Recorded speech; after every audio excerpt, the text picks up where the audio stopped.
여러분들 우리 이번 시간에는 우리 기출 83회 기출문제 해설 강의 드릴게요. 83회는 이론 문제에 보면 되게 짜증나는 문제가 한 두 문제 있고요. 굉장히 횡적으로 모아가지고 한 것 중에 완전히 사이드 문제가 하나 있어요. 뭐 공동사업자의 뭐 그런 그죠? 합산에 관한 얘기하고 부동산 임대업에 대해서만 이제 페널티가 뭔지 모은 거 뭐 이런 것들이 되게 그죠? 어렸던 논점으로 다가오고 있습니다. 이 문제가 좀 그런 특징이 있죠. 자, 그래서 이제 이론 보고요. 그 다음에 여러분들이 뭐 선택을 해야 되는데, 뭐 우리 실무할 때 법인세부터 먼저 풀 거냐, 그런 것들이 이제 감도가 좀 다르잖아요. 그러니까 이런 것들은 이제 해봐야 되는 거죠, 여러분들. 법인세 먼저 풀어보고, 그 다음에 내가 법인세가 자신 있으면 뭐야? 법인세부터 먼저 푸는 게 훨씬이죠. 흐름적으로 더 낫다는 거예요. 그래서 이번 회차는 법인세부터 먼저 풀고 그 다음에 재무회계 있죠. 또 세법도 뭐예요? 내가 딱 보는 순간 잘할 수 있는 것부터 풀면 돼요.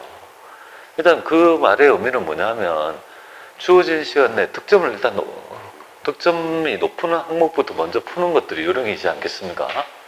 예, 그런 측면에서 들어가도록 해보겠습니다. 자, 첫 번째 보면 자본 항목에 대한 얘기를 하고 있잖아요. 그죠? 그럼 여기서 내가 잘 모르는 게 있다 하더라도 뭐야? 객관식의 묘미는 제가 하면서 확률을 높이는 거라고요. 우리가 자본잉여금은 주발주하고 감정차익이 맞잖아요. 그죠? 틀린 거니까. 자본주의 감정차익인데 자기주식 처분소식도 맞아요. 이익잉여금은 이익준비금 미처분익이 맞다고요.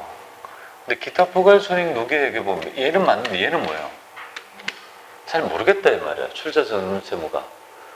그 다음에 기타 포괄손익 노계액은 여기 재평가 잉여금하고 뭐야? 해외파라고 외우라 했잖아요. 해외 환산손익, 파생상품평가손익. 그 네 개를 안 써. 요거는 일단 자본조정으로 보는데 일단 잘 모르겠다 이거죠. 다른 거는 다 좀 규명이 되지 않습니까?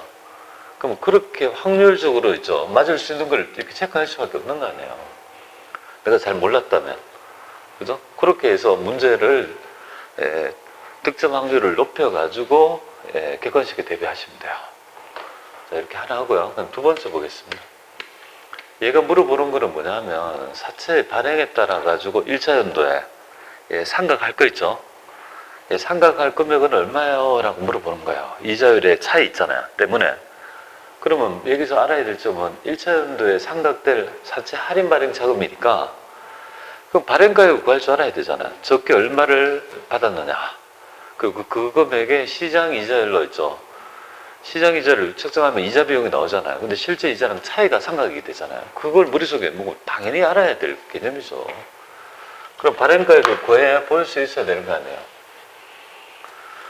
근데 이런 것들을 막 공부하고 있으면 안 되죠. 자, 이제 아침에 이거 표시 이자는 8만원. 이거 하면은 8만원이잖아요. 이거 딱 하면 8만원 주는 거고. 그러면은 여기가 이 시장 이자는요 10% 이렇게 됐잖아요. 그죠? 그럼 우리 발행가액 구해볼게요. 이거는 다 날려보면 되겠습니다. 그죠? 다 필요 없고 요거를 이제 두 개를 구해야 되죠. 이 만기 3년이니까 이자를 매년 만일자로 취급하니까 이자는 어떻게 구할까요? 자, 이자는 8만원씩 줘요. 이자 세 번 줄 거니까 2.4868 그죠? 그래서 요거 M 플러스 그 다음에 원금은 나중에 100만 했잖아요. 7월 13 M 플러스 두 개 해서 MR 하면요 MR 하게 되면 이 금액이 값이 나온다고요. 이 금액이 950 244 이렇게 나올 거라고. 여기 발행가액이라고. 그죠? 액면보다 적게 받은 금액이잖아요. 이걸 먼저 구할 수 있어야 되잖아요. 맞죠? 계산기 더하기 안 하고 M 플러스 MR 하면요. 딱 한 방에 이 금액이 나올 거 아니에요? 자, 여기서 우리 이자를 한번 구해볼까요? 1년을 썼어요. 이자는 얼마요? 10%면 950, 950, 244 이자잖아요. 1년치 이자 이거 아닙니까? 10%? 근데 얼마 줘요? 이자는. 실제 액면 이자는요? 8만원만 주잖아요. 그러면 사채 할인 발행, 사채 상각은요? 당연히 그죠. 15024, 요 금액이 될 거 아니겠습니까? 요 금액이 된다는 금이죠, 그죠? 요거잖아요, 그죠? 그러니까 안 해요. 그래서 뭐 아마 이렇게 돼 있을 거예요. 뭐 답안도 이렇게 돼 있는데 뭐 답을 보고 푸는 건 아니지만 답을 보고 좀 답안 어려운 거 있으면 제가 제거해드려요. 그렇게 아닌 답도 있잖아요. 그렇게 안 풀어도 되는 답도 있잖아요. 이렇게 해서 사체에 관한 있죠. 명확한 개념. 여기서 공부를 하고 있으면 속도가 안 난다고. 맞잖아요. 1번 먼저 맞추고 2번 있잖아요. 여기서 헤매고 있으면 속도가 안 난다고. 그래서 이론을 그죠 정확히 보면 앞에 좀 써서 20분 안에 끝내내야 된다고요. 그래서 보통 몇 시에 넘어가야 되냐면 이론하고 법인세까지 먼저 푼다고 하면 제가 볼 때는 한 40분 정도 안에는 얼추 끊어내고 넘어가야 돼요. 그래야 시간이 맞죠. 그리고 실제 시험에서는 되게 이거보다 더 걸린다고 생각하고 가야 돼요. 여기서 조금 여유가 있는 분이죠. 한 5분에 10분 남는 분이죠. 10분 정도 남으면 실제로 가면 딱 맞아요. 그만큼 줄여 넣는 작업을 해야 되겠죠. 자, 얘는 그냥 할만한, 그죠? 이걸 못 맞춘다. 그럼 곤란하고요. 이거는 맞출 수 있을 것 같아요. 자, 지금 현재 기말 현재 재무상태표에 표시될 대손충당금과 손익계산세, 그죠? 대손상각비는 얼마냐, 그죠? 그럼 연말 현재 대손 예상이거든요. 27,000이 되니까 무조건 27,000이 기말에 뭔가 누적 잔액이 돼야 되는 거 아니에요? 그럼 당연히 이 금액이죠. 그죠? 이건 아니다, 이거는. 그럼 둘 중에 뭐냐, 이거잖아요. 그럼 이렇게 되면 예를 들면 3만 원이었다. 대손 처리했다, 그죠? 끌어다 쓰고 부족하니까 뭐야? 그래서 2만 원이 뭐죠? 대손상각비 했겠죠. 그리고 충당금 뭐 증가를 해외 처리했으면 5천 원이 잔액인데 그만큼 얼마 되겠어요? 22,000원 추가적으로 더 보충했을 거 아니에요? 그럼 요거랑 합하면 32,000원이죠. 정답 이렇게 되겠죠? 아무것도 안 낸다, 그죠? 이런 패턴의 문제가 뭐 좀 일반적인 거예요. 어려운 건 아니니까요. 이런 데서 시간이 엄청나게 걸리고 하면 안 돼요. 팍팍 나가줘야 된다고. 그 다음에 이제 얘는 틀리라고 내는 문제예요. 응? 잘 모르겠다. 이거는 되게 멍멍한 얘기죠. 이거는 그때 부분을 해야 돼요. 잘못된 거. 이거는 용적 제공계 디테일한 것까지 냈잖아요. 사람들이 이것까지 하기가 되게 어려웠던 부분이에요. 우리에서 공사 손실 충당 부채에 대해서 이런 걸 잘 안 배우잖아, 우리 고미에. 그러니까 잘 심화해서 배운 모형이 아니라고요. 출제 이런 것들이 한 10년이나 10몇 년마다 한 번씩 나오는 걸 매번 공부할 필요 없는 거잖아요. 그런 거거든요. 그래서 이거는 우리가 이제 공사를 수주했을 때 손실 날 것 같으면 비용을 미리 다 인식하는 보수주의 원리에 따라. 그래서 원가가 총수익을 초과한다면 전부 다 뭔가 전액 단기 손실을 인식한다. 이거 잘 모르겠다면 세모 딱 치는 거예요. 잘 모르겠다. 그럼 요 2번, 3번을 맞춰야 되는 거죠. 원가의 회수 가능성에 따라 뭔가. 회수 가능성이 있냐 없냐가 중요해요. 진행률을 잘 몰라. 그런데 회수 가능성이 있다면 내가 투입한 원가 범위 내에서는 뭐야? 수익을 잡을 수 있는 거 아니에요. 회수 가능성이 있다면. 그래서 발생한 비용 범위 내에서는 회수 가능가액을 수익을 인식하는 거고, 만약에 회수 가능성도 없다면요. 그죠? 이걸 회수할 수 없다면 투입 대비 산출이 없다고 보는 거니까 수익 잡으면 안 되고, 그 대신에 투입한 원가는 있잖아요. 비용 처리만 한다 이 말이에요. 그래서 이건 인식하지 않고 회수가 낮다면 수익을 인식하지 않고 맞고요. 발생한 원가를 모두 비용, 이거 맞다 이거.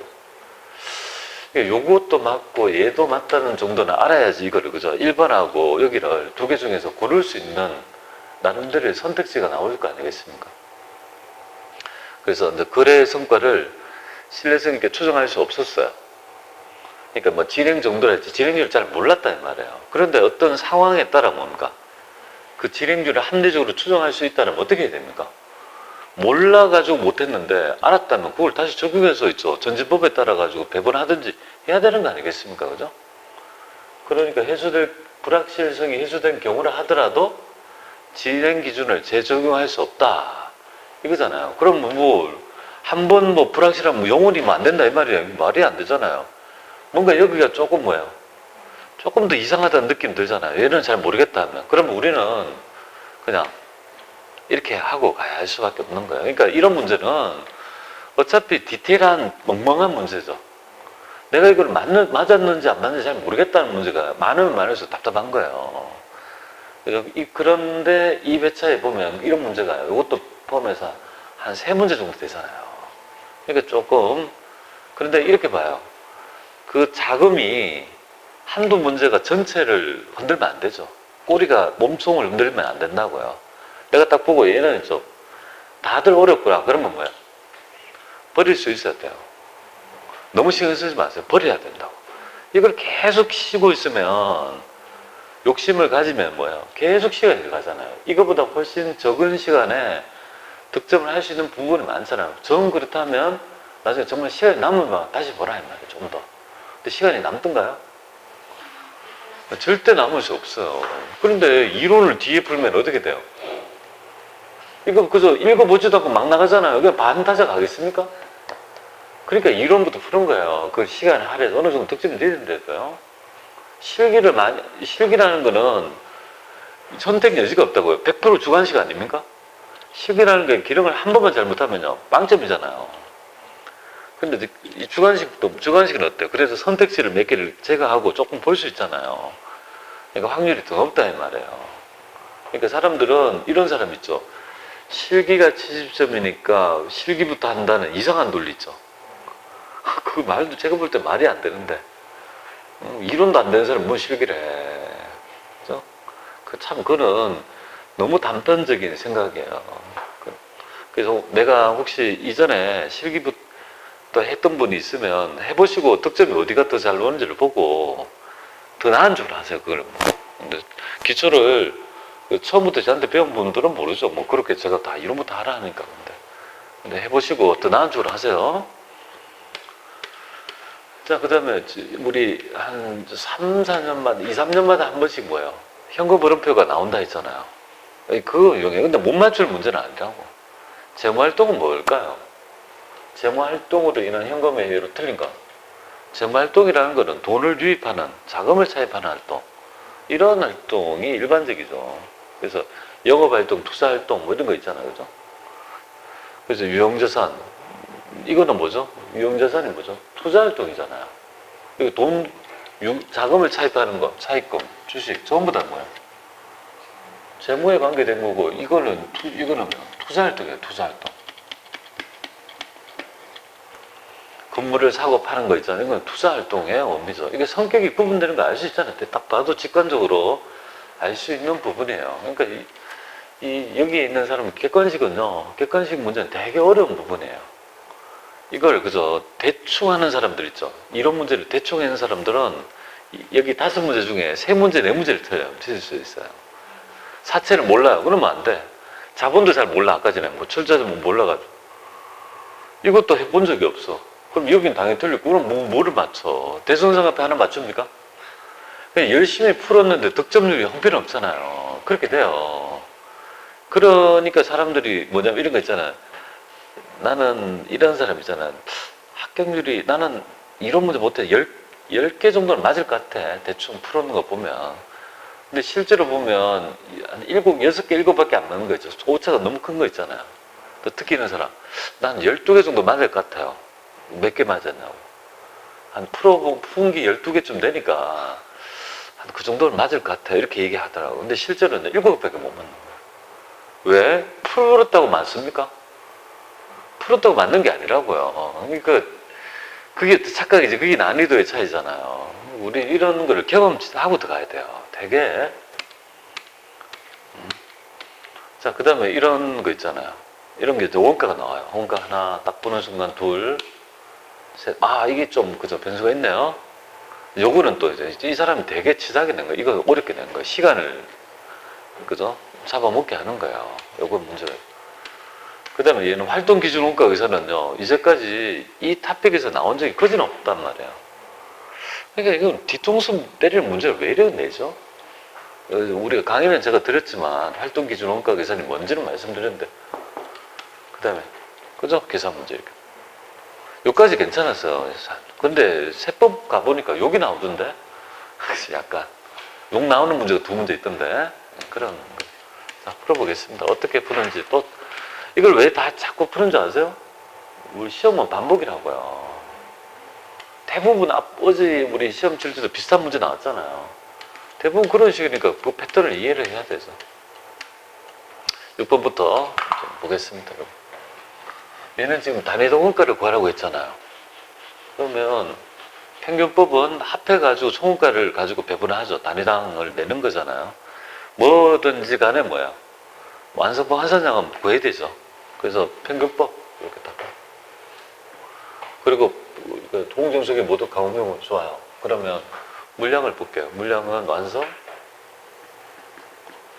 1500개.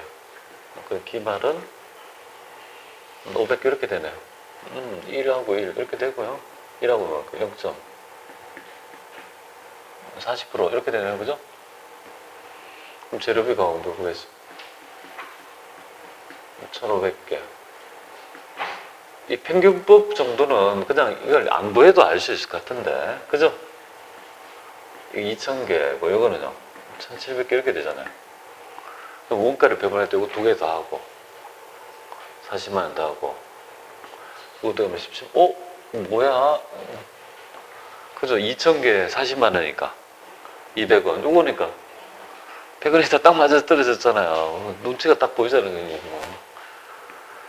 딱 맞춰준 거잖아요. 어려운 거 아니에요, 절대. 그죠? 그 다음에 이제 기말 제공품 원가까지 하라면 자연스럽게 할 수 있도록 그렇게 준비를 하시면 돼요. 그죠? 되게 쉬운 모양이고요. 뭐 그렇게 돼 있겠죠? 뭐 이렇게 되는 거고. 그 다음에 원가 회계에 대한 내용 중 틀린 거 찾아봐라. 고정비는요, 조업도의 점검은 총원가 일정. 단기 제품 제조원가라는 게 뭐죠? 단기 제품, 우리 제공품 계정의 대변이잖아요. 기초 제공품에서 단기 투입한 총 제조원가를 더해서 기말의 제공품을 빼는 거 아니에요, 그죠? 근데 기말 제품을 뺀다는 게 말이 안 되지. 뭐 희한한 거예요, 그죠? 정체불명을 했잖아요. 그죠? 그리고 기말 제공품을 뺀다 해야 맞습니다. 제품에 오답을 낸 거죠. 이건 뭐 알 수 있나? 그리고 이거 정상계 표준원가는 뭐 같은 얘기입니다. 신속한 거 할 수 있다. 뭐 읽어보면 맞는 얘기니까 2번이 정답이 되고요. 이거 한번 풀어볼까요? 또 이렇게 이런 거 어떻게 풀어야 될까요? 얘는 직접 노무 원가에 뭐 이렇게 되죠. 직접 재료 원가에 뭐 이렇게 되니까 뭔가 이거를 그죠, 통일된 뭐야, 뭔가 하나의 그죠 상수를 이렇게 같이 맞춰줄 필요가 있는 거잖아요. 앞으로. 그럼 지금 알고 있는 거는 직접 재료고 2개를 구하라네. 이게 어려운 거야. 하나를 구하라면 할만하거든요. 근데 2개를 구하라는 거는 하나를 구해서 또 적용해야지만이 뭐야, 구할 수 있는 답이 나오잖아요. 그러니까 한 번 더 해야 되는 거예요. 이게 시간을 그죠 많이 잡아먹게 하는 거죠. 여러 가지 푸는 방법이 있어요.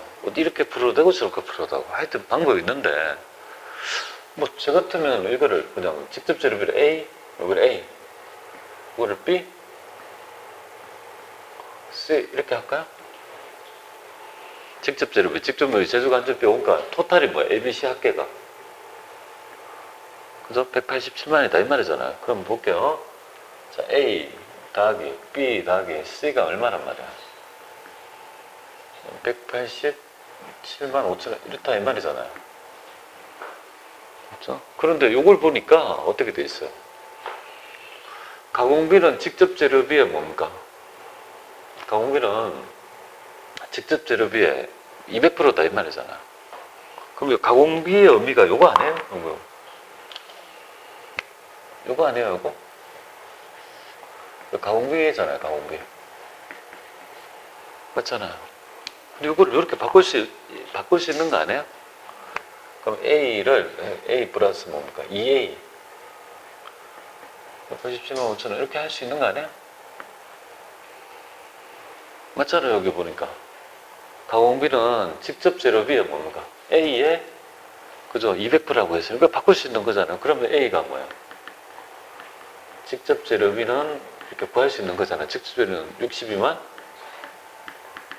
이렇게 하나 구했고, 맞죠?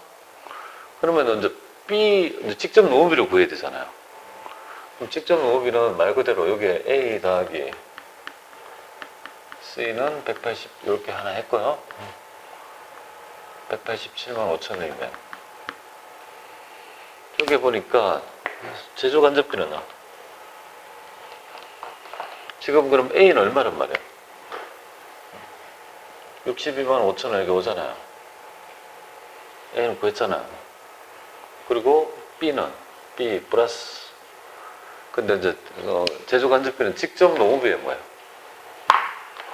직접 노후비 C는 뭐야? 직접 노후비에 1.5B라는 거 아닙니까?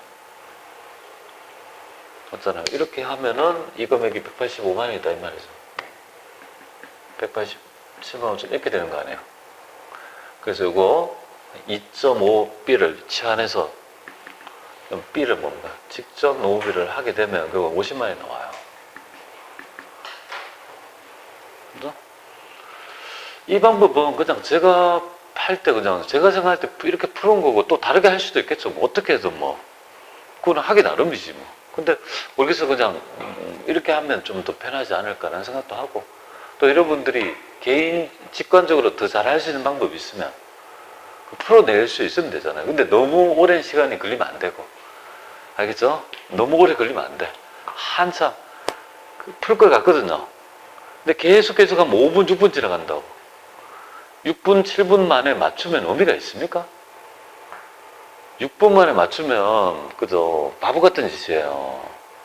안 돼요. 뒤에 있잖아요. 5분, 6분 만에 6점 맞출 수 있는 문제를 2점 가지고 있으면 안 돼요. 네, 그렇다 그죠? 그래서 이런 것들은 이제 연습이 된 버리죠. 좀 해서 딱 푸는데 직관적으로 뭐가 나와지면 그냥 하시면 될 거 아니에요. 그렇게 풀어보시면 될 것 같습니다. 자, 그 다음 활동기준 원가 계산은 취지 자체가 제조간접비의 급격한 증가로 더 조밀하게 뭐예요? 우리가 제조간접비를 배분할 필요성이 대두됐다 이 말이죠.